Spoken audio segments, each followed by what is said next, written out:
صباح الخير عليكم واهلا بيكم في فيديو جديد على قناة تيكو تيوب. النهاردة جايب لكم فيديو سريع. طبعا زي ما انتم شايفين دي كاميرا المراقبة قدام البيت عندي.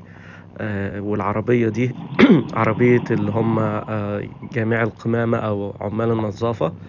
طبعا عندنا بيسموهم تراش كولكتورز او جاربج مان، زي عامل النظافة يعني. ودي من الشغلانات المحترمة جدا الموجودة عندنا. طبعا الولاية كلها محدش يقدر يستغنى عنهم، ولازم موضوع حتى تجميع القمامة بيبقى بنظام.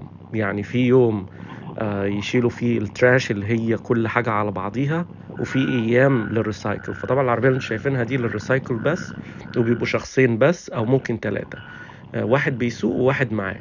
زي ما انتم شايفين مجهز بكل الاحتياطات، لابس جواكت للمطر للبرد، الجلوفز او الجوانتي، وشغالين بروفيشنال جدا. لو انت مش مقطع الكراتين ومجهز الحاجات الازايز لوحدها والبلاستيك لوحده، ممكن ما ياخدهاش ولا يشيلها.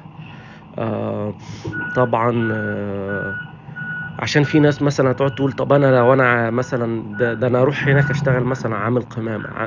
شغله عامل القمامه يا جماعه مش شغلانه سهله او بسيطه، وليها ريكوايرمنت وليها تخصصات وليها اسعار وليها سالري معين وليها اختبارات، ولازم برضو بتخش انترفيو وكل حاجه.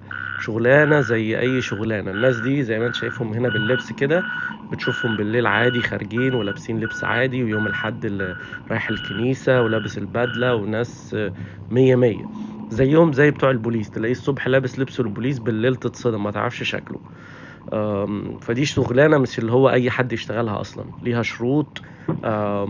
غير كده وكده طبعا إنها شغلانة تبع الحكومة، فالمزايا والامتيازات بتاعتها، التأمينات بتاعتها حلوة جدا، والانشورنس وال401k بتاع التقاعد والمعاش والكلام ده كله.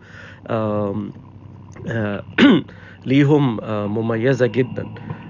طبعا هوريكم دلوقتي سكرين شوت للافريج سالري بتاع الجاربج مان او التراش كولكتورز.